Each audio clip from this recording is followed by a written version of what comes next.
తప్పించి మరి మన ప్రియులు మనము క్షేమంగా ఉన్నామంటే దేవుని కృప, అంతే కదండి. అందుకే చాలిన నీ కృప చాలదు వివరింప పాట 20,000 దాటింది. దాన్ని బట్టి మీకు అందరికీ వందనాలు. మరి మీరందరూ కూడా కామెంట్ చేసి ఉంటారు అనుకున్నాను. కామెంట్స్ చేయండి.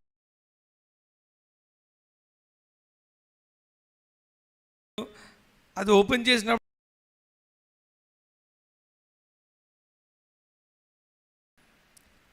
ఆ పాట మనిషి మీద ఎటువంటి ప్రభావం చూపించిందని, కొంతమంది మ్యూజిక్ని చూస్తున్నారా, మనుషుల్ని చూస్తున్నారా, దానిలోంచి ఏమన్నా ఒక భావం, ఏదన్నా పని జరిగిందా అని ఒక బిడ్డ చాలా బాగా రాశాడు. మరి అన్న మీరు రాసిన ఆ పాటలో నా కలిమి నా లేమి నీ కృపే అన్నారు. నిజమే, కలిమంటే ఉండడం నీ కృప, లేపడం కూడా నీ కృపే. ఒకప్పుడు మా దగ్గర లేదు, కష్టాలు వచ్చినాయి, బాధలు వచ్చినాయి. అవి ఎందుకు వచ్చినాయో ఇప్పుడు మాకు అర్థమైంది. కాబట్టి ఆ మాట చాలా నన్ను తాకిందన్న, అది మా జీవితంలో నిజం అని తెలియజేసాడు. ఆ విధంగా మరి దేవుడు ఆ పాటను వాడుకున్నాడు. ఇంకా మీరు ప్రార్థించండి. మరి ఈరోజు మట్ల ఆదివారం అంటారు, పామ్ సండే. కాబట్టి మనం చాలా ఈ మధ్య నేను 20 మినిట్స్లోనే 25 మినిట్స్లోనే మెసేజ్ కంప్లీట్ చేయడానికి చాలా ప్రాక్టీస్ చేస్తున్నాను ఇంట్లో. కాబట్టి ఇక్కడికి రాగానే మళ్ళీ పరిస్థితి ప్రాక్టీస్ అంతా పోతుంది. అయితే ఇంతవరకు ఆరాధన జరిపించారు. ఆరాధనలో కూడా మెసేజే ఉంది కదా. ఏమిటి మెసేజు? మనందరం గాడిదలో అలాగంటే బాగాలేదు కదా, వినడానికి బాగాలేదు, నిజమే. మనందరం ఎవరో గాడిదలో, మన ఎవరో గొర్రెలో. ఇవన్నీ కూడా సాదృశ్యంగా మాట్లాడుకునే మాటలు. అయితే ప్రపంచం దాన్ని చాలా ఎటకారంగా మాట్లాడుతూ ఉంటుంది. ఓకే, చాలా మంచిది. కానీ వాళ్ళకి తెలియని విషయం ఏంటంటే దేవుడు లక్కీగా గాడిద ఎక్కి వచ్చాడు. గుర్రానగానే ఎక్కుచుంటే తాట తీసేసేవాడు కదా. హల్లెలూయా. గాడిద ఎక్కువ వచ్చాడని చాలామంది ఎటకారం ఆడుతున్నారు. పొరపాటును గుర్రం ఎక్కువ వస్తే ఈ భూమి ఉండదు. ఆయన గుర్రం మీద వస్తాడు. మళ్ళా ఆ వచ్చినప్పుడు ఇలాగా ఏంటి, చక్కని ఒక చిన్న గొర్రె పిల్లని ఎత్తుకొని కరుణ, దయ, జాలి, కృప అట్లాంటి పేజే ఉండదు ఆయనది. మొత్తం ఆయన అధికారంతో దేవుడుగా నీ ప్రతి మాటకు, నీ ప్రతి క్రియకు తీర్పు తీర్చే అధికారిగా ఆయన వస్తాడు. హల్లెలూయా. అన్నిటికన్నా నాకు ఇష్టమైన ఫోటో ఏంటి తెలుసండి? ఒకవైపు యేసుక్రీస్తుంటాడు, ముళ్ళ కిరీటం, ఒకవైపు సింహం ఉంటుంది, సింహం తాలూకు మొక్క. అసలు ఇది మనం ప్రొజెక్ట్ చేయాలి. యేసుక్రీస్తుని చాలా బలహీనుడిగా ప్రేమించేసేవాడిలాగా, ఏమీ చేతకానాడులాగా, ఏమీ చేయనోడిలాగా ఈ లోకం ఈ సిలువ మీద నిస్సహాయంగా ఏలాడబడిన ఒక స్వరూపంలా చూస్తుంది. కానీ అసలు దేవుడి స్వరూపం తెలిస్తే మట్టుకు వనకాల్సిందే. హల్లెలూయా. ఇంక ఏ దేవుడు కూడా, ఏ రూపం కూడా అంత భయంకరంగా ఉండదన్నమాట.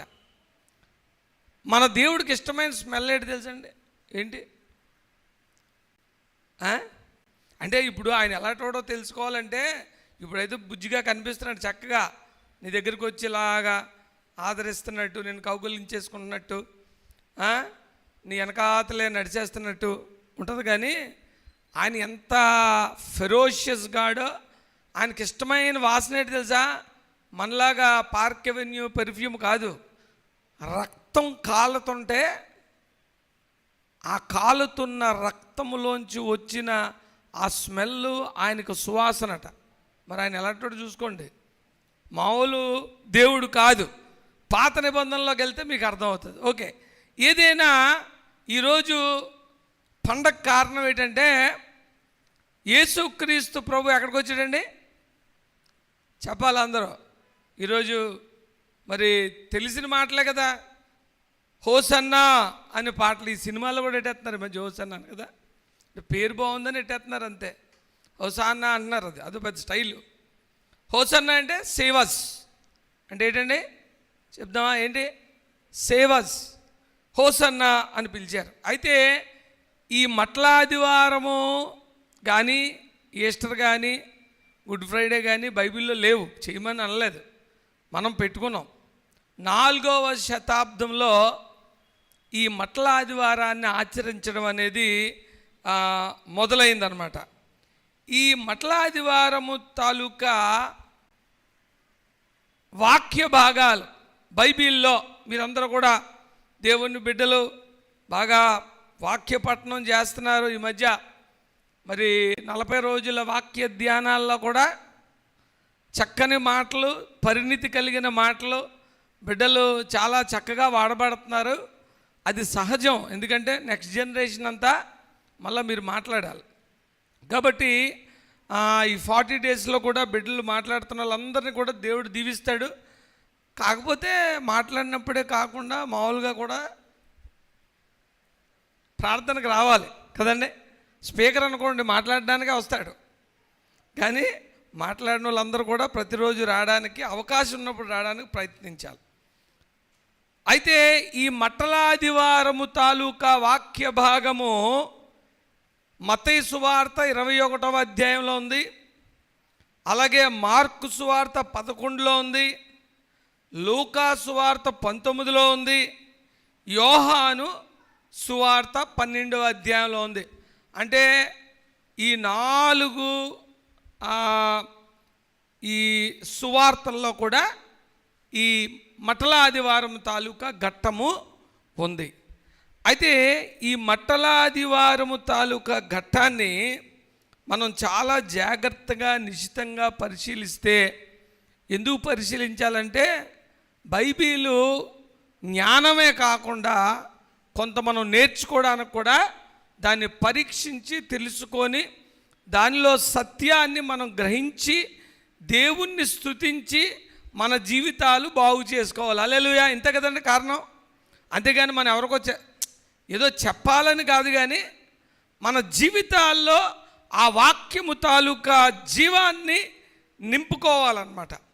మత్తయి సువార్త 21వ అధ్యాయములో కొన్ని మాటలు మనం ఈసారి చూసుకుందాం. మరి ఈరోజు కంపల్సరీగా చదవాల్సిన మాటలు మత్తయి సువార్త 21వ అధ్యాయము 1వ వచనం నుంచి. తరువాత యెరూషలేముకు సమీపించి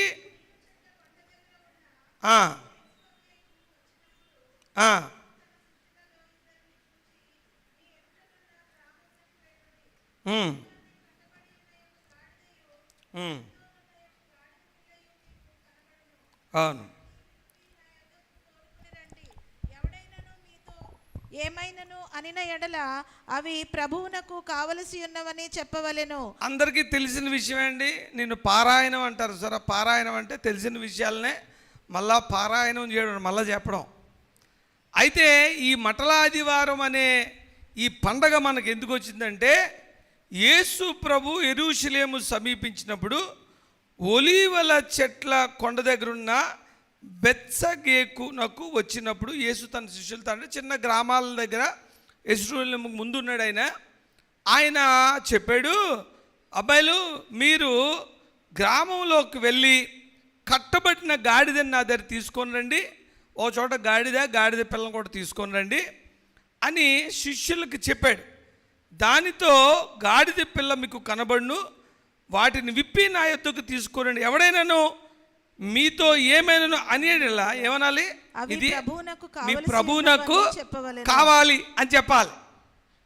ఎవడో కానీ మధ్య తలమాసినలు అందరూ మాట్లాడుతున్నారు, అంటారు గాడిదెక్కి ఎవడు ఊరేగుతాడు, గాడిదెక్కును ఊరేగినోడు ఏదో చాలా చిన్న చూపు తప్పు చేసినోడు అని. ఈ గాడిద ఎవరు ఎక్కించలేదు, ఆయనే శిష్యులు పిలిచి గాడిద పిల్ల ఉంటాయి, అవి ఇప్పుకొని రండి, అడిగితే మీ ప్రభువునకు అది కావాలని చెప్పండి అని యేసుక్రీస్తు ప్రభువే తెప్పించుకున్నాడు. ఎవరో యేసుక్రీస్తు ప్రభువుని ఎక్కించలేదు, ఆయనే తెప్పించుకోడు. ఎందుకు? లేఖనాలు నెరవేరినట్టు. జకరియా 9:9 చాలా ఫేమస్.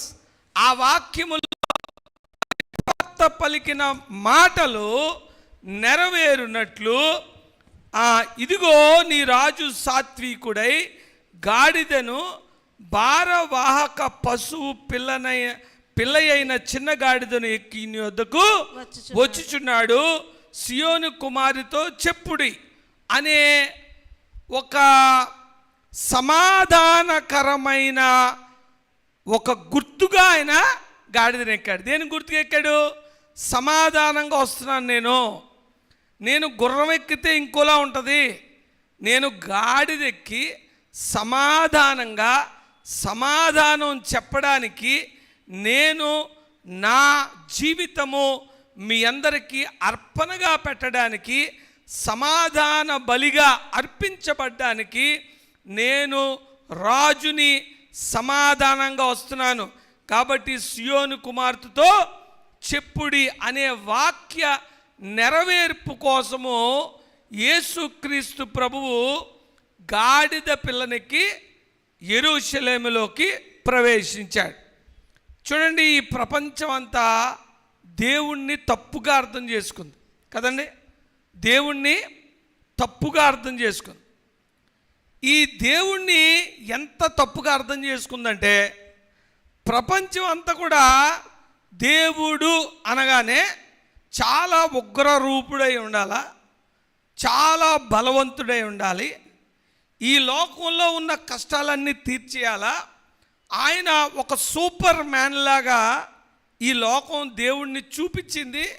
ఈ లోకం దేవుణ్ణి ఆ విధంగానే ఎక్స్పెక్ట్ చేస్తుంది, ఇంక్లూడింగ్ క్రిస్టియన్స్. ఇప్పుడు మనం ప్రార్థన చేస్తున్నంత కూడా దేవుడు సూపర్ మ్యాన్ లాగా మనకు వచ్చేసి సూపర్గా హెల్ప్ చేసేయాలని అనుకుంటారు. చూడండి, ఒక చిన్న పిల్లోడిని హాస్పిటల్ పెట్టుకెళ్ళామనుకోండి, జ్వరం వచ్చిందో ఏదో వచ్చింది, హాస్పిటల్ పట్టుకెళ్తే డాక్టర్ గారు ఇంజెక్షన్ బయట తీసాడు, ఈడు క్యారం అంటాడంట. నిజంగా ఆ పిల్లోడిని అడిగితే ఆడు ఏమనుకుంటే, నేను ఆల్రెడీ బాధలో ఉన్నాను, ఈడు మళ్ళీ సూది తీసాడేటి, ఆడికి అది అర్థం అవదు. కానీ ఆ సూది, ఆ నొప్పి, ఆ కష్టం వాడిలో ఉన్న మూల జబ్బుని బాగు చేస్తుందని ఆడికి అర్థం అవదు. అదే డాక్టర్ గారు ముందు చాక్లెట్ తీసాడు అనుకో, హ్యాపీగా ఉంటాడు చిన్నపిల్లాడు.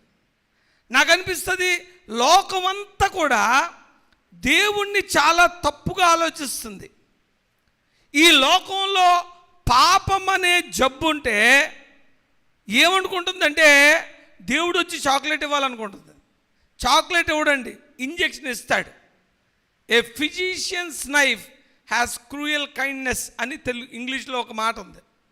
ఒక డాక్టర్ గారి కత్తికట క్రూయల్ కైండ్నెస్ ఉంటుందట. అది కోస్తుంది కరెక్టే, అది నొప్పి చేస్తుంది కరెక్టే, కానీ ఆ నొప్పే నీ మూల మరణం అనే జబ్బుని బాగు చేస్తుంది. కాబట్టి ప్రపంచమంతా కూడా దేవుణ్ణి తప్పుగా అర్థం చేసుకుంది, అర్థం చేయిస్తుంది కూడా. ఇప్పటికి కూడా ఈ ప్రపంచం దేవుడు అంటే చాలా తప్పుగా అర్థం చేయించి దాంతో వ్యాపారం చేస్తున్నారు. మీకు అన్నిటికన్నా ఈ పామ్ సండే రోజుని ఇప్పుడు భారతదేశంలో కానీ ఎక్కడికన్నా ఉన్న కండిషన్స్లో మోస్ట్ డేంజరస్ కండిషన్ ఏంటి తెలుసండి? Very dangerous condition. అసలు పామ్ సండే రోజుని, మట్లాదివారం రోజుని దేవుడు కంట తడి పెట్టాడు.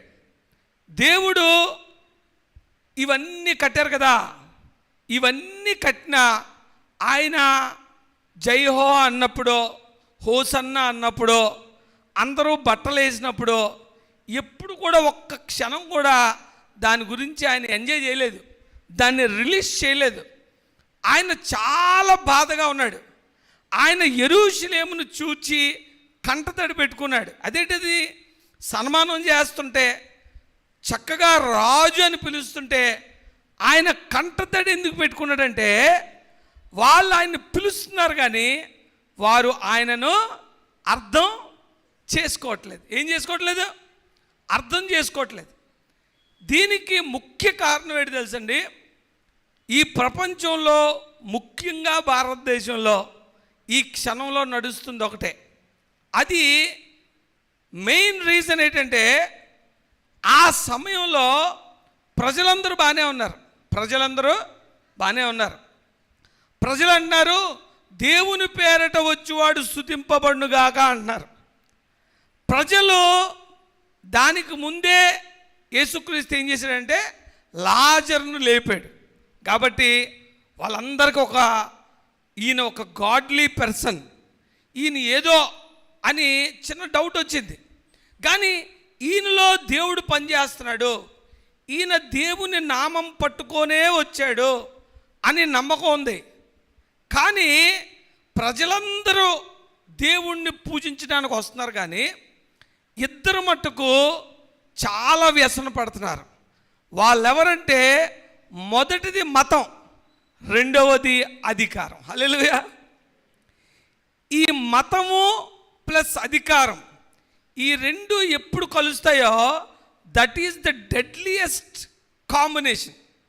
మీరు ప్రపంచంలో హిస్టరీలో ఎక్కడన్నా చూడండి, ఈ మతము రాజకీయం, మతము అధికారం కలిస్తే దేవుణ్ణి కూడా సిలువేసేస్తారు. హల్లెలూయా. మతము రాజకీయం కలిస్తే ఎవరిని సిలువేస్తారు? దేవుణ్ణి కూడా సిలువేసేస్తారు. మీరు ప్రపంచంలో ఎక్కడ చూసినా ఇదే సందర్భం జరుగుతూ ఉంటుందన్నమాట. అయితే యేసుక్రీస్తు ముందుకు వస్తూ ఉన్నాడు. దేవుడు మరి నడుచుకుంటా ఆయన వస్తూ ఉంటే అందరూ కూడా ఆయన్ని పొగుడుతూ ఉన్నారు, వారు బట్టలు వేస్తూ ఉన్నారు, ఈ కొమ్మలన్నీ వేస్తూ ఉన్నారు. ఒక రాజుని ఎలాగా ఇన్వైట్ చేస్తారో అలాగా ఇన్వైట్ చేస్తూ ఉన్నారు. అయితే ఈ సందర్భంగా మీకు కొన్ని మాటలు, పరిచయం ఉన్న మాటలే చెప్తా. ఈ మత్తయి సువార్తలో యేసు ప్రభువు కొంతమందికి ఆన్సర్ ఇచ్చాడు. వాళ్ళు ఎవరంటే, ఒకటి ప్రధాన యాజకులు. ఎవరండి ప్రధాన యాజకులు? అంటే ఎవరు? చీఫ్ ప్రీస్ట్ అన్నమాట. ప్రధాన యాజకులు అంటే చీఫ్ ప్రీస్ట్. రెండవది శాస్త్రులు.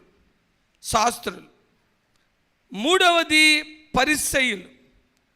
నాలుగవది హేరోదీయులు. ఐదవది సద్దూకాయలు. ఎవరెవరు? ప్రధాన యాజకులు, శాస్త్రులు, పరిసయ్యులు, హేరోదీయులు, సద్దూకాయలు. వీళ్ళు ఎవరో తెలుసా మీకు? వీళ్ళు ఇంతమంది ఎందుకు ఉన్నారు? యేసుక్రీస్తు కంటిన్యూస్గా వీళ్ళందరినీ టార్గెట్ చేశాడు. ఈరోజు మట్ల ఆదివారం రోజున ఈ 5 గురించే చెప్తాను. ఎందుకంటే మీరు చాలా మెసేజ్లు వినేశారు కదండి. యేసుక్రీస్తు గాడిదని ఎక్కొచ్చాడు, మనం కూడా గాడిదలాగా ఆయనకి లోబడాలి. యేసుక్రీస్తు యెరూషలేమును సమీపించినప్పుడు ఎవరైతే పొగిడారో ఆలే చంపేమని అరిచారు. యేసుక్రీస్తుని ప్రపంచము దేవుడుగా చూడడనే అనే విధానంలో తప్పుడు విధానం ఉంది. ఈ దేవుడు వచ్చేసి ఈ రోమా ప్రభుత్వాన్ని, వాళ్ళ మీద రాజ్యం చేస్తున్న వారిని చంపేసి మళ్ళా ఇశ్రాయేలులకి ఈ లోకంలోనే ఒక అధికారం ఇచ్చేస్తాడు అని ఈ లోక సంబంధమైన విషయాల వరకే దేవుణ్ణి పరిపతం చేసేలాగా మనలాగా ఆలోచిస్తున్నారు. హల్లెలూయా.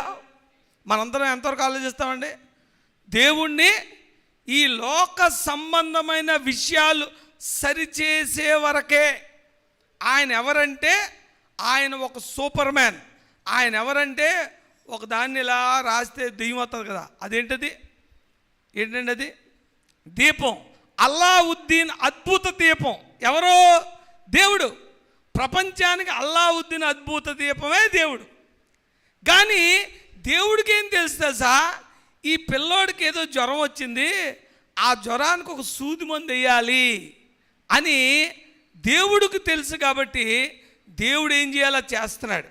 అయితే ఈ ప్రధాన యాజకులు, శాస్త్రులు, పరిసయ్యులు, సద్దూకయ్యులు, హేరోదీయులు అని ఎవరు ఉన్నారు. ఈ మట్ల ఆదివారంలో వీళ్ళందరూ ఉన్నారు. ఓకే.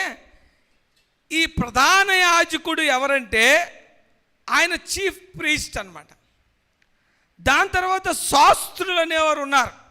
ఈ శాస్త్రులు ఎవరంటే ధర్మశాస్త్రాన్ని చాలా జాగ్రత్తగా పఠించి దానిలో ఉన్న లోతులు పాతులు పద్ధతులు తెలుసు కదా, శాస్త్రి గారు శాస్త్రులు అన్నమాట. పరిసయ్యులు ఎవరంటే వీరందరూ కూడా యూదా మతంలో ఉన్న డిఫరెంట్ స్టేజెస్. ఈ ప్రధాన యాజకుడేమో మెయిన్ చర్చిలో ఉంటాడు, ఆయన ఇవన్నీ చేస్తూ ఉంటాడు. శాస్త్రులు ఏం చేస్తారంటే ఈ మత గ్రంథాలని వాళ్ళ తాలూకా లోతుల్ని బాగా పాండిత్యం చేస్తూ ఉంటారు అన్నమాట. ఈ పరిసయ్యులు ఏం చేస్తారంటే ఈ పరిసయ్యులు కూడా ఆ ధర్మశాస్త్రాన్నే ప్రబోధిస్తూ ఉంటారు. కానీ ఈ పరిసయ్యులు కూడా ఒక విధంగా పాస్టర్ గారు లాటోలే సద్దూకయ్యులని వాళ్ళు ఉన్నారు. వాళ్ళు ఎవరంటే వాళ్ళు ఈ చర్చి మీద ఆధిపత్యం చేసి, ఒక విధంగా చెప్పాలంటే సద్దూకయ్యులు ధర్మకర్తలు లాటోళ్ళు, లేకపోతే సద్దూకయ్యులు చర్చి ఎల్డర్స్ లాటోళ్ళు. వాళ్ళు ఈ అడ్మినిస్ట్రేషన్ తాలూకా హెడ్లుగా ఉంటారన్నమాట. వాళ్ళు ఎవరితో టైఅప్ అయి ఉంటారంటే ఈ లోకల్ కింగ్స్తో టైఅప్ అయిపోయి ఉంటారు. అంటే వాళ్ళు సద్దూకయ్యులు ఎవరంటే వాళ్ళు పునరుద్ధానాన్ని నమ్మరు. పరిసయ్యులు పునరుద్ధానాన్ని నమ్ముతారు, శాస్త్రులు పునరుద్ధానాన్ని నమ్ముతారు. కానీ సద్దూకయ్యులు ఒక్కలే పునరుద్ధానాన్ని నమ్మరు.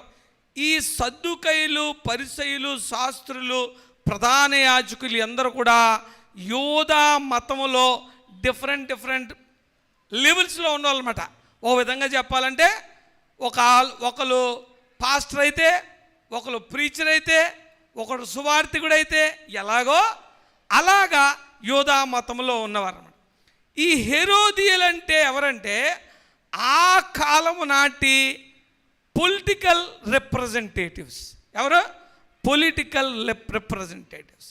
వీళ్ళందరి కోసం ఇన్ని మాటలు ఎందుకు చెప్తానంటే యేసుక్రీస్తు యెరూషలేంలోకి వస్తుంటే వీళ్ళందరూ ఏకమైపోయారు. ఎవరు? ఈ చర్చి తాలూకా పెద్దలు, పాస్టర్లు, బిషప్పులు, అలాగే రాజకీయ నాయకులు, వీళ్ళందరూ ఏకమైపోయారు. ప్రపంచంలో ప్రజలందరూ మంచోలే, ప్రజలందరూ సత్యాన్ని గ్రహించేలాగానే ఉన్నారు. కానీ ఈ ప్రజల్ని తప్పుదో పట్టిస్తుంది ఎవరు తెలుసా? ఈ మత పెద్దలు, రాజకీయ నాయకులు. ఎందుకంటే వాళ్ళకి దేవుడు కాదు కావాల్సింది, వాళ్ళకి కావాల్సింది ఏం కావాలా? అధికారం కావాలి. వాళ్ళకి కావాల్సింది ఏం కావాలా? డబ్బులు కావాలి, దందా అవ్వాలి. కాబట్టి ఈరోజు ఉన్న పరిస్థితులే ఆ రోజు కూడా చాలా క్లియర్గా కనిపిస్తుంటాయి. ఈ పరిసయ్యులని ఫారిసీస్ అంటారు. వారు చాలా ఖచ్చితంగా మత సంబంధమైన రూల్స్ అవన్నీ కూడా మరి వాళ్ళు ఫాలో అవుతూ ఉంటారు. యేసుక్రీస్తు ఎప్పుడు కూడా వాళ్ళని చాలా హిపోక్రేట్స్గా, అంటే వేషధారులుగా వాళ్ళని తిట్టాడు.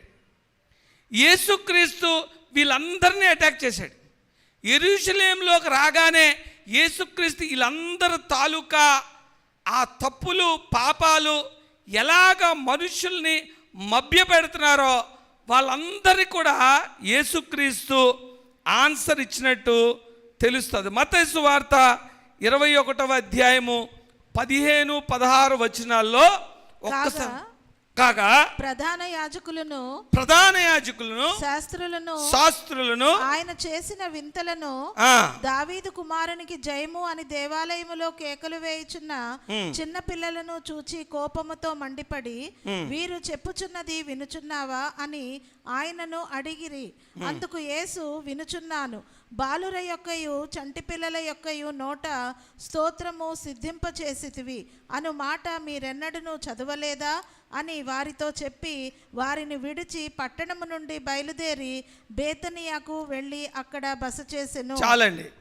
ఈ పరిసయ్యులు లేకపోతే ప్రధాన యాజకులు, ఇంకెవరు, పరిసయ్యులు కలిసి ఫస్ట్ చేసేది ఏంటి తెలుసండి?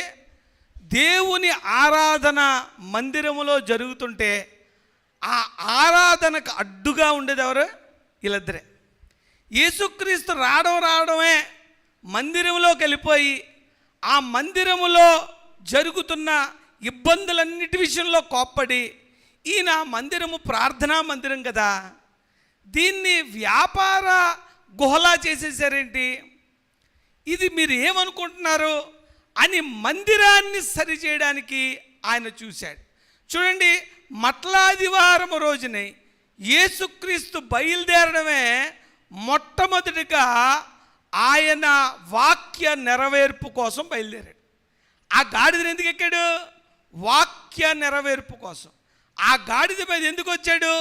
ఆయన సమాధానంగా వస్తున్నాను, నేను మళ్ళా గుర్రం ఎక్కి వస్తాను, అప్పుడు మీరు తట్టుకోలేరు, ఇది మీ అందరికీ ఒక అవకాశము, నేను సమాధానంగా వస్తున్నాను, సియోను కుమారి సంతోషించు అని వాక్య నెరవేర్పు కోసం ఆయన తగ్గించుకొని యెరూషలేములోకి ప్రవేశించాడు.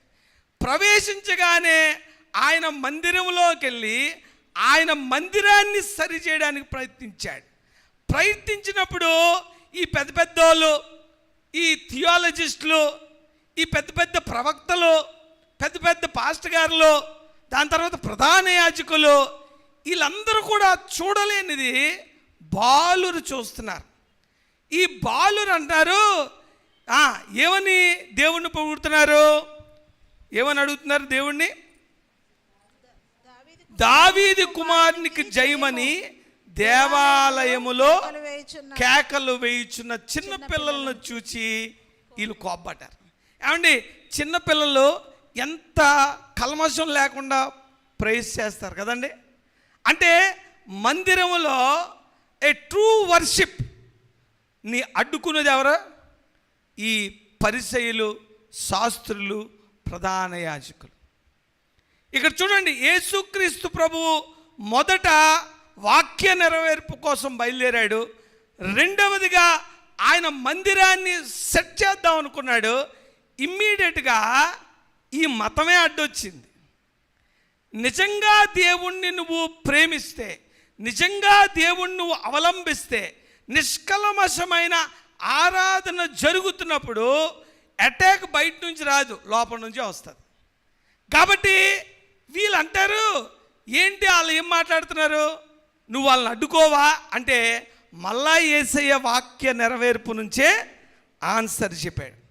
మొదటిది ఈ ప్రధాన యాజకులు, దాని తర్వాత ఎవరు, పరిసయ్యులు, వీరిద్దరూ కూడా యేసుక్రీస్తుని అడ్డగించడానికి తయారు చేశారు. దాని తర్వాత సద్దూకయ్యులు వచ్చారు. మత్తయి సువార్త 22వ అధ్యాయము 34వ వచనం. ఆయన సద్దూకయ్యుల నోరు మూయించనని పరిసయ్యులు విని కూడి వచ్చిరి. చూసారా, యేసుక్రీస్తు ప్రభు ఏం చేస్తున్నాడంటే ఈ ప్రధాన యాజకుల నోరు మోస్తున్నాడు. ఈ ఫారిసీస్, పరిసయ్యులు, ఈ సద్దూకయ్యులు, వీరందరూ నోరు ఒకటొకటి మూయించుకొస్తున్నాడు. ఎప్పుడైతే పిల్లలు ఆరాధన చేశారో, ఆరాధనకు అడ్డం వచ్చారు, దేవుడు వాక్యంతో వారిని గద్దించాడు. తర్వాత ఈ సద్దూకయ్యులు వచ్చారు. ఈ సద్దూకయ్యులు పునరుద్ధానాన్ని నమ్మరు. ఈ సద్దూకయ్యులు ఎలాంటోళ్ళంటే, మనము మతాన్ని మతంగా లేకపోతే దేవుణ్ణి దేవుడిగా పూజిస్తే మనకు సరిపోదు. మనం ఎవరితో టైఅప్ అవ్వాలంటే గవర్నమెంట్తో టైఅప్ అయిపోవాలి. ఈ కాన్సెప్ట్ ఎలా ఉందంటే, అక్కడ రోమియోలు అధికారం చేస్తున్నారు, రోమన్స్. వాళ్ళ కింద హేరోదు ఉన్నాడు కదా, యేసుక్రీస్తు పుట్టినప్పుడు హేరోదు ఉన్నాడు కాబట్టి హేరోదీయులు ఉన్నారన్నమాట. అంటే గవర్నమెంటు, రాజకీయ సంబంధమైన గ్రూపులు ఉన్నాయన్నమాట. వీళ్ళు ఏం చేస్తారంటే సద్దుకాయలు వాళ్ళతో టైఅప్ అయిపోయి చర్చ్ మీద అధికారము చలాయించేవారిలాగా, ధర్మకర్తల్లాగా ఉండి అందులో వచ్చిన డబ్బుని ఈ ప్రధాన యాజకులు, సద్దుకయ్యులు, అలాగే హేరోదీయులు, ఈ మతం అనే వ్యాపారంలో వీరందరూ పార్ట్నర్సు. కాబట్టి ఈ సద్దూకయ్యులు ఏం నమ్మరంటే పునరుద్ధానాన్ని నమ్మేవాళ్ళు కాదు, అదో బ్యాచ్ అన్నమాట. మిగిలిన వాళ్ళు నమ్ముతారు, ఈ బ్యాచ్ మటుకు నమ్మరు. కానీ ఈ మందిరంలో పెద్దపీట ఎవరిది? సద్దూకయ్యులదే. కాబట్టి యేసుక్రీస్తు ఎప్పుడైతే యెరూషలేములో ప్రవేశించాడో ప్రజలందరికీ సంతోషమే, కానీ వణుకు మట్టుకు ఎవరికంటే మతానికి, అధికారానికి. హల్లెలూయా. ఈరోజు నువ్వు యేసుక్రీస్తు ప్రభు బిడ్డను అంటే వణుకు ఎవడో తెలుసా? మతానికి, రాజకీయ నాయకులకి. అందుకే ఈ యేసుక్రీస్తుని ఎలాగన్నా నొక్కేయాలనుకుంటున్నారు. ఈ యేసుక్రీస్తుని ఎలాగన్నా చంపేయాలి, ఈ ప్రభావాన్ని ఎలాగన్నా తొక్కేయాలి అనుకుంటున్నారు. అప్పుడు ఎలాగ అనుకున్నారు, ఇప్పుడు అదే జరుగుతుంది. మీరు చాలా జాగ్రత్తగా ఆలోచించండి. ఇప్పుడు కూడా ఈ మతము, రాజకీయము కలిపి ఏం చేద్దాం అనుకుంటున్నారు? యేసయ్య తాలూకా సమాధానకరమైన యాత్రను సైతము వారు పట్టుకోవాలని శత ప్రయత్నాలు చేస్తున్నారు. ఎంత ప్రయత్నం చేస్తున్నారంటే ఈ 4 సువార్తలు చదవండి, మన ఎఫర్ట్స్ అన్నీ పోతున్నాయేటి. ఈయన ఎలాగన్నా పట్టుకొని చంపే ఒకటే ఒక ఎజెండా వాళ్ళకి. ఏంటంటే యేసుని చంపేయాలి. ఒకటే ఒక అజెండా ఏదంటే క్రైస్తవ్యాన్ని తొక్కేయాలి, అది ఉండకుండా చేయాలి. దీనికి ఎవరెవరు కలాలి? మతము కలాలి, ఇటు రాజకీయము కలాలి. మరి ఈరోజు కూడా మరి లాస్ట్ వీక్ మీరు అందరూ చాలా చూసుంటారు కదండి. ఏంటంట? క్రైస్తవ్యంలోకి మారితే కులం ఉండదట. ఇది 1950లోనే ఒక రాష్ట్రపతి గారు ఒక లెటర్ రాసి సెట్ చేసేసాడు. ఎందుకు నీకు బాధ? ఏంటి నీకు టెన్షను? ఓకే, క్రైస్తవంలోకి వెళ్ళిపోతున్నారు. ఏం చేస్తున్నారు? కత్తులు అట్టుకుంటున్నారా? కటార్లు అట్టుకుంటున్నారా? లేకపోతే ఇంక ఏమన్నా దేశానికి ఇబ్బంది కలిగే విషయాలు చేస్తున్నారా? యేసుక్రీస్తులో మారితే వ్యభిచారం చేసేవాడు మానేస్తున్నాడు, తాగుబోతాడు ఆగిపోతున్నాడు, లంచాలు తీసుకునేవాడు ఆకలితోనే ఉంటున్నాడు కానీ నీతిగా బతుకుతున్నాడు. వాడు దేశానికి ఉపయుక్తకరంగా ఒక మంచి మనిషిలా మారుతున్నాడు కానీ నీకు నష్టమేం లేదే. కానీ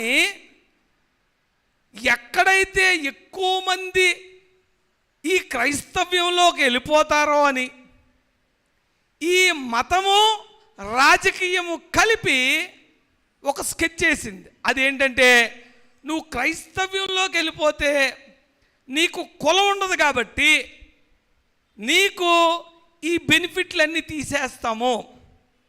ప్రవీణ్ పగడాల గారు ఒక మాట చెప్పారు.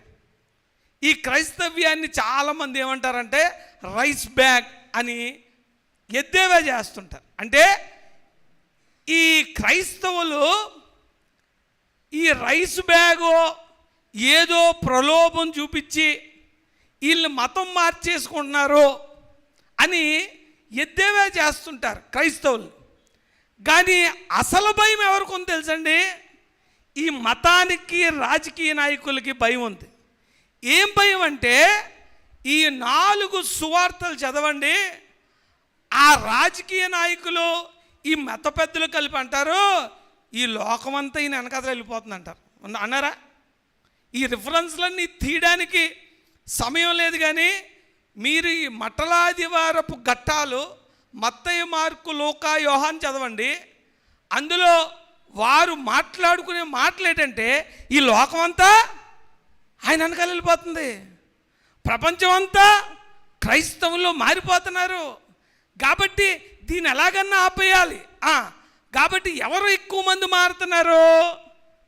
పల్నా చోటు నుంచి మారుతున్నారు. కాబట్టి మనం ఏం చేస్తే బాగుంటుంది? ఇక్కడి నుంచి ఇక్కడికి మారితే మటుకు మీకు ఎటువంటి బెనిఫిట్స్ ఉండవు. ఒక విధంగా చెప్పాలంటే మనము రైస్ బ్యాగ్ ఇచ్చి ఒకరిని మా మతంలో కలుపుకుంటున్నామని ఎద్దేవే చేసేవాళ్ళు ఈ రిజర్వేషన్ కార్డు వేసి వాళ్ళ మతంలో ఉండేలాగా లంచం ఇవ్వడానికి ప్రయత్నిస్తున్నారు. ఇది అసలైన మత మార్పిడి అని ప్రవీణ్ పగడాల గారు చాలా గట్టిగా మాట్లాడాడు. అయితే ఇక్కడ జరిగింది ఏంటంటే, ప్రస్తుత పరిస్థితుల్లో మన అవగాహన చేసుకోవడానికి మాటలు చెప్తున్నా. ఈ మటలాదివారం రోజుని ఈరోజు క్రైస్తవులకు ఏం జరిగిందో అదే జరిగింది. యేసుక్రీస్తు సమాధానంగా వస్తుంటే ఈ మత పెద్దలు, ఈ హెరోదీయులు కలిసి ఏం చేస్తున్నారంటే ఆయన ఎలా చంపాలా అని ఆలోచన చేస్తూ ఉన్నారు. కాబట్టి ఈ సద్దుకయ్యులు కూడా ఒక ప్రశ్న అడిగారు, ఎలాగన్నా ఈయన పట్టుకోవాలని. ఏదో చెత్త ప్రశ్న అడిగారు. వాళ్ళకి పెద్ద పునరుద్ధానం మీద ఉండదు కాబట్టి ఎవడో ఒకడు ఒక ఆవిడని పెళ్లి చేసుకున్నాడు, చచ్చిపోయాడు, ఇంకోటి పెళ్లి చేసుకున్నాడు, చచ్చిపోయాడు. కాబట్టి 6 పెళ్లి చేసుకున్నారు, తర్వాత ఆవిడ కూడా చచ్చిపోయింది. పరలోకంకి వెళ్ళాక ఆవిడకి 7 ఎవరు భర్త అన్నారు. ఓరు పిచ్చోడా, పరలోకంలో భర్తలు భార్యలు ఉండరు, నువ్వు దేవుని చాలా తక్కువ అంచనా వేస్తున్నావు. పరలోకంలో పెళ్ళికి ఈడాలు, పెళ్ళికి తీసుకోవడాలు అలాంటివి ఏముండవు. పరలోకంలో దేవుని స్వరూపములో, దేవుని స్వరూపం ముందు అందరూ కూడా దూతల్లాగా ఉంటారు అని దేవుడు ఒక బిఫిటింగ్ ఆన్సర్ ఇచ్చేటప్పటికి సద్దుకయ్యలు కూడా నోరు మూసేశారు. చూడండి, యేసుక్రీస్తు మీద ఎవరు దాడి చేస్తున్నారు? ఈ ఈ ఈ పామ్ సండే రోజుని, ఈ మటలాదివారం రోజుని దేవుడు సమాధానంగా వెళ్తుంటే నీకు యుద్ధం ఎవరు చేస్తున్నారంటే ప్రధాన యాజకులు, పరిసయ్యులు, సద్దుకయ్యులు, శాస్త్రులు ఆయన మీద దాడి చేస్తున్నారు. అలా కిందకి వెళ్ళిపోతూ ఉంటే ఈ శాస్త్రుల్ని దేవుడు ఎంత భయంకరంగా తిట్టాడంటే, ఏమండి శాస్త్రులు, నేను ఒక కథ చెప్తాను, దానికి ఆన్సర్ చెప్పండి. ఒక ఆయన పొలం వేసాడు, ద్రాక్ష తోట నాటిచ్చాడు. ఒక కొడుకు దగ్గరికి వెళ్ళారే, ద్రాక్ష తోటలో పని ఉంది, నువ్వు వెళ్ళరా అన్నాడు. ఆడు వెళ్ళన్నాడు. ఇంకోడు, అరే నువ్వన్నా వెళ్ళు అన్నాడు. ఆడు వెళ్తానన్నాడు. కానీ చివరికి జరిగింది ఏంటంటే, వెళ్తానన్నాడు వెళ్ళలేదు, వెళ్ళనన్నాడు వెళ్ళాడు. ఎవడు తండ్రి మాట నమ్మాడు అని అడిగాడు. అడిగితే వాళ్ళు అన్నారు, వెళ్ళని చెప్పి వెళ్ళినోడే నమ్మాడు, వెళ్తానని చెప్పి వెళ్ళనోడు మోసం చేశాడు అన్నారు. ఎట్లా ఆయన వాళ్ళకి ఇచ్చిన మాట. అందుకు వారి మొదటి వాడే అనిరి, యేసు సుంకరులను వేశ్యలను మీకంటే ముందుగా దేవుని రాజ్యములో ప్రవేశింతురని మీతో నిశ్చయముగా చెప్పుతున్నాను. ఎవడన్నా ఉంటాడండి మరి? ఎంత నిర్మోహమాటంగా, ఎంత నిస్సిగ్గుగా, ఎంత డైరెక్ట్గా ఆయన కౌంటర్లు ఇచ్చేస్తుంటే ఏ మతం ఆగుతుంది? ఈ క్రైస్తవ్యంలో ఉన్న ప్రాబ్లం ఏంటంటే, ఈ క్రీస్తు నమ్ముకున్న వాళ్ళలో ఉన్న ఇబ్బంది ఏంటంటే, మనకు 2 నాలుకల ధోరణి లేదు. సత్యం సత్యం అని చెప్తామంతే, అబద్ధం అబద్ధం అని చెప్తామంతే. ఆయన డైరెక్ట్గా ప్రధాన యాజకులు, ఈ పరిసయ్యులు, శాస్త్రులను కూర్చోబెట్టి, అరే మీ దగ్గర బైబిల్ ఉంది, ఓ మైకట్టుకొని చెప్తున్నారు, మీరు ఓ మతాన్ని కాసేస్తున్నట్టు, మేమే ఈ ధర్మాన్ని నిలబెట్టేస్తున్నట్టు ఎదవ కటింగ్లు ఇస్తున్నారు. అసలు మీకన్నా ఆ వేశ్యలు ఉన్నారు చూడు, ఆ దొంగలు ఉన్నారు చూడు, వాళ్ళు మీకన్నా ముందు పరలోక రాజ్యంకి వెళ్తారు. దేవుడు వారి మీద కప్పిన మతము, భక్తి అనే ఆ బట్టలను తీసేసి నేక్కడిగా చెప్పేస్తున్నాడు. దేవుడు కాబట్టి చెప్పగలుగుతున్నాడండి. మనుషులైతే చెప్పరు, పాదాల మీద పడిపోతారు గురువు గారి మీద. దేవుడు కాబట్టి డైరెక్ట్గా చెప్తున్నాడు. ఎవరంటే అయినా ఆయనే రేపు తీర్పు తీర్చేవాడు. కాబట్టి డైరెక్ట్గా వాళ్ళతో చెప్తే వాళ్ళకి ఎలా ఉంటుంది మరి? ఇంకా లాభం లేదు, ఈ క్రైస్తవ్యంతో లాభం లేదు. ఈ క్రీస్తు బిడ్డలు పెరిగిపోతుంటే మన కథలు జల్లవు. మనుషులు జ్ఞానం పెరిగిపోతుంటే, మనుషుల్లో నీతి పెరిగిపోతుంటే, మనుషులు మంచోళ్ళు అయిపోతుంటే కుదరదు. వాళ్ళ మృగాల్లా ఉండాలి, ఆ మృగాలను మనం ఏలాలి. వాళ్ళు అజ్ఞానులుగా ఉండాలి, ఆ అజ్ఞానాన్ని మనం ఏలాలి. ఇది మతము రాజకీయం కలిపి చేసే పని. కాబట్టి యేసుక్రీస్తు చాలా సూటిగా వాళ్ళతో ఆ మాట చెప్పారు. చివరికి ఫైనల్గా హేరోదీయులు వచ్చారు. చూడండి, పరిసయ్యులు వచ్చారు, శాస్త్రులు వచ్చారు, సద్దుకాయలు వచ్చారు. అందరికీ డైరెక్ట్గా నువ్వు పోతావని చెప్తున్నాడు ఆయన. కాబట్టి ఈయన్ని ఎలాగన్నా పట్టుకోవాలని చివరికి హేరోదీయుల దగ్గరికి వచ్చారు. మత్తయి సువార్త 22వ అధ్యాయము 18 నుంచి 22 వరకు. యేసు వారి చెడుతనం ఎరిగి, వేషధారులారా, నన్నెందుకు శోధించుచున్నారు? పన్ను రూక ఒకటి నాకు చూపుడని వారితో చెప్పగా, వారు ఆయన యొద్దకు ఒక దేనారము తెచ్చిరి. అప్పుడు ఆయన ఆ రూపమును పైవ్రాతయు ఎవరివని వారిని అడుగగా, వారు కైసరువనిరి. అందుకు ఆయన, అలాగైతే కైసరువి కైసరునకును, దేవునివి దేవునికిని చెల్లించుడని వారితో చెప్పెను. వారి మాట విని ఆశ్చర్యపడి ఆయనను విడిచి వెళ్ళిపోయిరి. పునరుత్థానము లేదని చెప్పేది సద్దూకయ్యులు ఆ దినమున ఆయన యొద్దకు వచ్చి, బోధకుడా, ఒకడు పిల్లలు లేక... సరిపోద్ది. ఇప్పుడు వీళ్ళు ఏం ప్లాన్ చేశారో తెలుసండి? Final attack. పరిసయ్యులు శాస్త్రులు అందరూ కలిసిపోయి హేరోదీయులను కూడా పట్టుకెళ్ళారు. ఎందుకంటే గవర్నమెంట్ కూడా తెచ్చారన్నమాట. అరే ఈ క్రైస్తవుడో కాదు చూద్దుగని రా అని గవర్నమెంట్ కూడా తెచ్చాడు. తెచ్చి యేసుక్రీస్తుని ఏమడిగారు? ఏమండి, మనం కైసరికి కప్పం కట్టచ్చా అని అడిగారు. కట్టచ్చు అంటే నీకు దేశభక్తి లేదు, నీకు మన జాతి విముక్తి పొందాలని లేదు, బ్రిటిషోడుకు తొత్తుగా ట్యాక్స్ కట్టేస్తాను అంటున్నాడు, ఈయనేమి రక్షకుడు, మీ ఇశ్రాయేలుని విడిపించేవాడు, ఈ మరి కప్పం కడతానని ఎలాగంటాడు? కట్టడం లేదు మందే రాజ్యం అని అనాలి. కాబట్టి మరి ఈ ప్రశ్న తిరకాసుగా అడిగారు. అడిగినప్పుడు ఎవరిని తెచ్చుకున్నారు తెలుసా? హేరోదీయులను కూడా తెచ్చుకున్నారు. ఎందుకంటే మనం ఇక్కడ ఏదైనా మాట్లాడుకోవచ్చు, గవర్నమెంట్ వాడు ఉంటే మరి ఆడికి ఇబ్బంది కలిగేది మాట్లాడకూడదుగా. కాబట్టి హేరోదీయులను కూడా తెచ్చుకున్నారట. అప్పుడు యేసుక్రీస్తు ఎంత తెలివితేటలుగా ఆన్సర్ చెప్పాడు తెలుసా? అబ్బాయి, ఆ నాను సిక్కా నాకు ఇవ్వు అన్నాడు. సిక్కా ఇచ్చాడు. దీని మీద ఎవరి బొమ్మ ఉంది? ఎవరి బొమ్మ ఉంది? ఎవరిది? కైసరు బొమ్మ ఉంది. ఈ నోటు మీద ఎవడి బొమ్మ ఉంది? గవర్నమెంట్ వాడి బొమ్మ ఉంది. కాబట్టి కైసరికి ఇచ్చే, దేవుడికి ఇచ్చే. ఎంత జ్ఞానయుక్తమైన మాటలు చెప్పాడు చూడండి. ఎప్పుడైతే దేని బొమ్మ మీద ఏముంది అది ఇచ్చే అన్నాడో, ప్రపంచానికి కామన్ మ్యాన్కి అర్థం అవ్వకపోవచ్చు, కానీ ఈ జ్ఞానవంతులకు అర్థమైపోయింది, ఈ హేరోదీయులకు అర్థమైపోయింది. నోరు మూసుకొని వెళ్ళిపోయారు. ఎందుకంటే ఈ గవర్నమెంట్కి ఇచ్చే ఈ సిక్కా మీద, ఈ కాయిన్ మీద కైసరు బొమ్మ ఉంది కాబట్టి కైసరికి ఇచ్చే, దేవుడికి ఇచ్చే. మరి నీలో ఎవరి బొమ్మ ఉంది? దేవుని బొమ్మ ఉంది. నువ్వెవరవే? ఆయన స్వరూపమందు ఆయన పోలిక చెప్పున చేయబడ్డావు.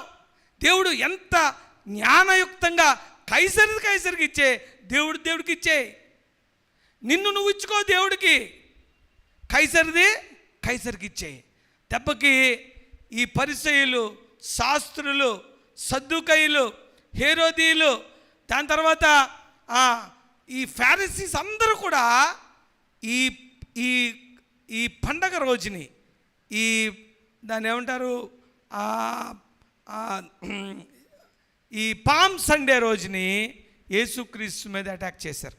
కానీ వీళ్ళెవ్వరూ కూడా యేసుక్రీస్తుని ఏ విధంగానూ మరి ఆయన ఏమీ చేయలేని స్థితిలోకి వెళ్ళిపోయారు. అప్పుడు ఫైనల్గా యేసుక్రీస్తు ఒక్క ప్రశ్న అడిగాడు. ఆ ప్రశ్నను చూసుకొని మనము ముగించుకుందాం. మరి ఒకసారి చూడండి, మత్తయి సువార్త 22వ అధ్యాయము 41 నుంచి 46 వరకు. ఇంతవరకు వాళ్ళు ప్రశ్న అడిగారు కదా, ఫైనల్గా యేసుక్రీస్తే ఒక ప్రశ్న అడుగుతున్నాడు. ఈ ప్రశ్నను ఒకసారి మనం కూడా ఆలోచించి మరి ఈ వాక్యం ముగించుకుందాం. మత్తయి సువార్త 22వ అధ్యాయము 41 నుంచి 46 వరకు. ఒకప్పుడు పరిసయ్యులు కూడి ఉండగా యేసు వారిని చూచి, క్రీస్తును గూర్చి మీకేమి తోచుచున్నది? ఆయన ఎవని కుమారుడని అడిగెను. వారు ఆయన దావీదు కుమారుడు అని చెప్పిరి. అందుకు ఆయన, అలాగైతే నేను నీ శత్రువులను నీ పాదముల క్రింద ఉంచు వరకు నీవు నా కుడిపార్శ్వమున కూర్చుండుమని ప్రభువు నా ప్రభువుతో చెప్పెను అని దావీదు ఆయనను ప్రభువని ఆత్మ వలన ఏల చెప్పుచున్నాడు. దావీదు ఆయనను ప్రభువని చెప్పిన ఎడల ఆయన ఎలాగూ అతనికి కుమారుడగునని వారిని అడుగగా ఎవడునూ మారుమాట చెప్పలేకపోయెను. మరియు ఆ దినము నుండి ఎవడునూ ఆయనను ఒక ప్రశ్నయు అడుగా తెగింపలేదు. ఆమేన్, హల్లెలూయా. అడుగు చెప్తాం హల్లెలూయా.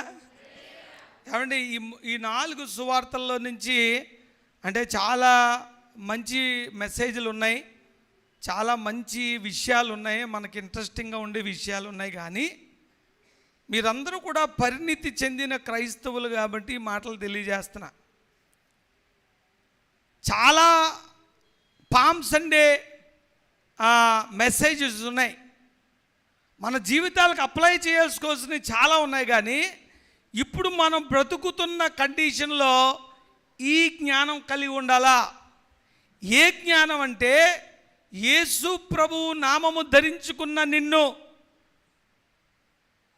చంపడానికి, నిన్ను తొక్కేయడానికి, నిన్ను ఏకాకిని చేయడానికి 2 ప్రయత్నిస్తాయి. ఒకటి మతము, రెండవది అధికారము. కాబట్టి యేసుక్రీస్తు ఎక్కడ కూడా మొఖమాటం లేకుండా ఆయన క్లియర్ కట్గా వారికి ఆన్సర్ ఇచ్చాడు. చివరికి ఈ ప్రశ్న వేశాడు. ఏం ప్రశ్న అంటే, మీరు యేసుక్రీస్తు కోసం ఏమనుకుంటున్నారు అన్నాడు. యేసుక్రీస్తు దావీదు కుమారుడు అని వీళ్ళు అన్నారు. అంటే మరి కీర్తనలో 110:1 దీని రిఫరెన్స్ ఉంది. దావీదు యేసుక్రీస్తుని ప్రభువు అంటాడు. ఒకవేళ దావీదు కుమారుడే యేసుక్రీస్తు అయితే దావీదే యేసుక్రీస్తును ప్రభు ఎందుకు అన్నాడు అని అడిగారు. అడిగితే వారు మాట్లాడకుండా ఇంక ఎప్పుడు ఆ ప్రశ్నలు వేయలేదంట. That is the end, that is the final question.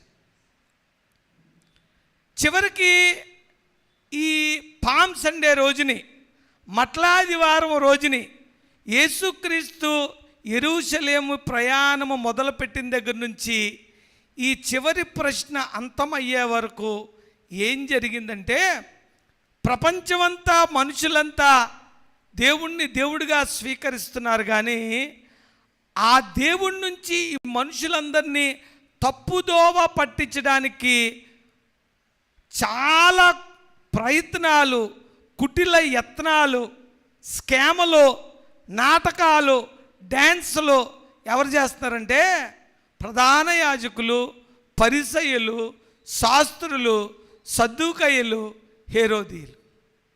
కాబట్టి జాగ్రత్తగా ఉండండి.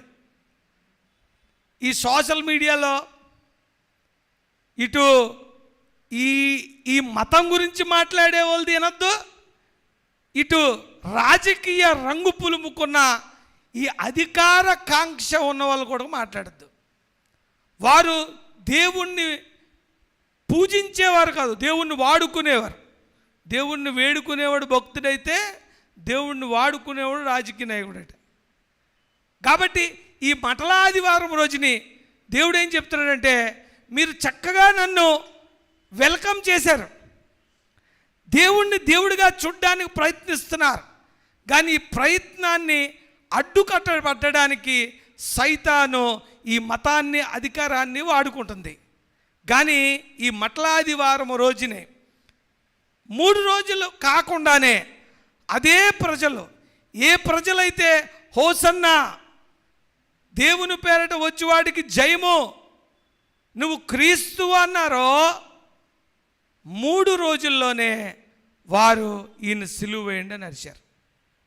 కాబట్టి ఈ మటలాదివారం రోజుని మీ మనస్సులు మీ ఆలోచనలు పాడైపోకుండా దేవుణ్ణి దేవుడిగా రిసీవ్ చేసుకొని నీ విశ్వాసాన్ని కొనసాగించుకొని ఏ నోటితో అయితే రక్షకుడు అని పిలిచావో ఆ నోటితోనే ఆయన్ని సిలువేసేసే దౌర్భాగ్యమైన స్థితిలోకి మనం జారిపోకుండా జాగ్రత్త పడాలి అని ఈ మటల ఆదివారం సందేశం ఇస్తుంది. ఈరోజు దేవుని సంఘంలో అమాయకంగా మీరు కూర్చున్నారు, కానీ మీ అందరి మనసులు కల్మషం చేసే తప్పుడు బోధలు, తప్పుడు అభిప్రాయాలు ఈ సమాజము, ఈ రాజ్యాలు కలిసి చేస్తూ ఉంటాయి. కానీ దేవుణ్ణి దేవుడిగా చూడండి అంటున్నాడు. అందుకే చివరగా యేసుక్రీస్తు ప్రభువు వీళ్ళందరూ ఉండగా ఒక ప్రశ్న వేశాడు. మీరు క్రీస్తు అంటే ఎవరు అనుకుంటున్నారు? మతం అనుకుంటున్నారా? క్రీస్తు అంటే ఎవరు అనుకుంటున్నారు? ఈరోజు నీకు ఈ సమస్తము ఇచ్చేసేవాడు అనుకుంటున్నారా?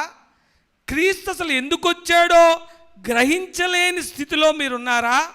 నేను దేనికోసం వచ్చానంటే ఈ మనుష్యులందరూ ఏ పాపము చేత మరణాన్ని సంపాదించుకొని ఏ మరణాన్నైతే గెలవలేకపోతున్నారో ఆ మరణాన్ని మీకోసం గెలిచి మిమ్మల్ని అందరినీ రక్షించడానికి వచ్చిన రక్షకుడిని.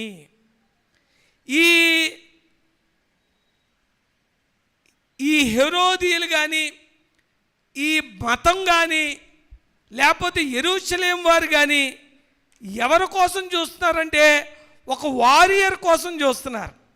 కానీ దేవుడు అంటున్నాడు నేను సేవియర్ని అంటున్నాడు. మీకు కావాల్సింది వారియరా సేవియరా? వారియర్ అయితే ఇక్కడున్న మీ కష్టాలన్నీ తీర్చడానికి పనికొస్తాడు. సేవియర్ అయితే మిమ్మల్ని పర్మనెంట్గా ఇక్కడున్న కష్టాలే కాకుండా పరలోకంలో కూడా నువ్వు అన్నీ సాధించగలవు, కానీ దేన్ని నువ్వు సాధించలేవో దాన్ని నీకోసం సాధించి ఈ పాపాన్ని నుంచి నిన్ను రక్షించి నిత్య జీవంలో పట్టుకెళ్ళే ఆ యోధుడుగా దేవుడు వస్తున్నాడు. గాడిద మీద వస్తున్నాడంటే పనికిమాలోడు అనుకుంటున్నావు నువ్వు. కాదు కాదు, గాడిద మీద సమాధానంగా వచ్చిన ఈ లోకంలో నీ నాలెడ్జు, నీ తాలూకా బలము బలగము, నీ ఏమంటారు రాజ్యాలు, నీ టెక్నాలజీ, నువ్వు సూర్యుడి మీదకి వెళ్ళిపో, చంద్రుడి మీదకి వెళ్ళిపో, చివరికి వచ్చేసి ఈ 6 అడుగులు గోతులో పడుకోవాలి. అబ్దుల్ కలాం అయినా డొనాల్డ్ ట్రంప్ అయినా పోవాల్సిందే. కాబట్టి ఈ లోకంలో అన్నిటికన్నా బలమైనది మరణం, అన్నిటికన్నా శక్తి గలది. నువ్వు దేన్నన్నా జయించగలవు, కానీ దేన్నైతే నువ్వు జయించలేవో, మానవ జాతే జయించలేనిది ఏంటంటే మరణం. నువ్వు చిన్న చిన్న ఫైట్లు చేయడానికి రాలేదైనా, నీకు ఇక్కడ రాజ్యం ఇచ్చేయడానికో, నీకు ఎమ్మెల్యే సీట్ ఇచ్చేయడానికో, ఎంపీ సీట్ ఇచ్చేయడానికి రాలేదు. అన్నిటికన్నా బలమైన మరణాన్ని ఓడించడానికి వచ్చిన యోధుడు యేసుక్రీస్తు ప్రభు. హల్లెలూయా. అరే అటువంటి మహారాజైన దావీదే నన్ను ప్రభు అన్నాడురా. నన్ను దేవుడిగా గుర్తించండి. మీకు ఈ రోమా నుంచి రోమియల్ సామ్రాజ్యం తీసుకెళ్ళి నేనేదో ఇస్రాయేల్కి రామరాజ్యం ఇచ్చేస్తామనో, లేకపోతే నీకున్న ఈ కష్టం నుంచి బయటపడేస్తానో, ఇవన్నీ జరుగుతాయి. ఇవన్నీ సమస్తం సాధ్యమే. నేను అసలు వచ్చింది అసలు రోగానికి మందేయడానికి. కాబట్టి యేసుక్రీస్తుని యేసుక్రీస్తుగా, ప్రభువుగా, దేవుడుగా చూడగలిగే మనస్సులు దేవుడు మనకు ఇవ్వాలని మనం ప్రార్థన చేయాలి. ఆయన మరణాన్ని జయించడానికి వచ్చిన యోధుడిగా మనందరం గమనించాలి. చూడండి, మరి ఇది హోలీ వీకు. మరి ఈ మటలాదివారం తర్వాత very soon, with in days ఎవరైతే హోసన్నా అన్నారో వాళ్ళే సిలువ వేయమని అరిచారు. మనలో ఎవరు కూడా మనము అటువంటి దేవుణ్ణి బహాటముగా సిలువ వేసే జీవితాలు మనలో ఉండకుండా దేవుణ్ణి దేవుడిగా చూడగలిగి, మరి దేవుని సన్నిధిలో అటువంటి ఆత్మ కలిగి మరి దేవుణ్ణి నిజంగా సేవించులాగున దేవుడు మనకు సహాయము చేయునుగాక. మనందరం కూడా కళ్ళు మూసుకొని 2 నిమిషాలు నాయనా, మరి మట్ల ఆదివారం రోజున మట్టలు తెచ్చాం, మేము వాళ్ళలాగే మట్టలు కట్టాం. మట్ల ఆదివారం రోజున హోసన్నా అంటున్నాం, రాజుగా వచ్చిన వాడికి జయం అంటున్నాం. కానీ ఈ మందిరంలోంచి బయటికి వెళ్ళిపోగానే సిలువ వేయండి అని కేక వేయకుండానే సిలువ వేసేస్తున్నాం. మా బ్రతుకులు, మా మాటలు, మా నడత, ఇదిగో నాయనా ఆ రోమియులు, ఆ రోమా సైన్యం ఎంత కర్కశంగా యేసయ్యని సిలువేసిందో అంతే కర్కశంగా మా జీవిత విధానాల్లో, మా నోటి మాటలతో, మేము చేసిన పాపాలతో, మా తలంపులతో, మా నడతలతో నిన్ను అనుదినమూ సిలువేసేస్తున్నామేమో. మా జీవితాల్లో మేము ఒక్కసారి సరిచూసుకొని మా జీవితాలు సరిచేసుకునే భాగ్యం ఈ మటలాదివారం రోజుని నువ్వు మాకు దయచేయమని ప్రార్థన చేస్తున్నాం. ఇదిగో మరి ప్రతి ఆదివారం మాకు మటలాదివారమే తండ్రి. ఆదివారం రోజునే మా నోటితో ప్రభువా అంటాము, మరి బయటికి వెళ్ళిన తర్వాత ఇదిగో నిన్ను సిలువేయమని అరుస్తూ ఉంటాం.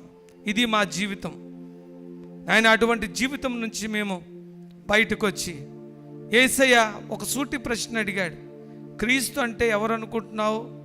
దావీదు కుమారుడు. మరి దావీదే క్రీస్తును ప్రభువా అన్నప్పుడు నువ్వు ఆయన ప్రభువుగా చూడలేని అంధత్వంలో ఎందుకున్నావు అని ప్రశ్నించినప్పుడు అక్కడ పరిసయ్యులు, శాస్త్రులు, సద్దుకయ్యులు, ప్రధాన యాజకులు, హేరోదీయులు మారు మాట్లాడకుండా ఇంకెప్పుడు ఆయన్ని ప్రశ్నించకుండా అక్కడి నుంచి వెళ్ళిపోయారు. ఈరోజు ఇదే ప్రశ్న సూటిగా మన జీవితాల్లో యేసుక్రీస్తును రక్షకుడుగా, యేసుక్రీస్తును దేవుడుగా నీ హృదయంలో ఒప్పుకున్నా నువ్వు నీ జీవితంలో అనుక్షణము ఆయన్ని దేవుడుగానే ఉంచుతున్నావా? అనుక్షణము ఆయన రక్షకుడుగానే నువ్వు నమ్ముతా ఉన్నావా? లేకపోతే మటలాదివారం రోజున ఉన్నట్టు ఒక్క ఆదివారానికి ఆయన పరిమితం చేసావా? మన జీవితాలు ఆ విధంగా ఉన్నట్లయితే మారు మనస్సు కలిగి దేవుని సన్నిధిలో మనం కుమ్మరించుకొని, దేవుడా నువ్వే నాకు ప్రభువుగా ఉండే, నువ్వే నాకు దేవుడిగా ఉండే, ఇదిగో నా పాపాల నిమిత్తము చనిపోవడానికి ఇదిగో గాడిద నెక్కు దీనుడవై సమాధానంతో మా దగ్గరికి వచ్చావా? నా పాపాల గురించి నువ్వు ముళ్ళ కిరీటము పెట్టుకోవడానికి నేను ఏ మరణాన్నైతే జయించలేకపోతున్నానో, ఏ 6 అడుగుల గోతిలో నేను నిస్సహాయంగా పడిపోయి ఉంటున్నానో, ఆ నిస్సహాయ స్థితి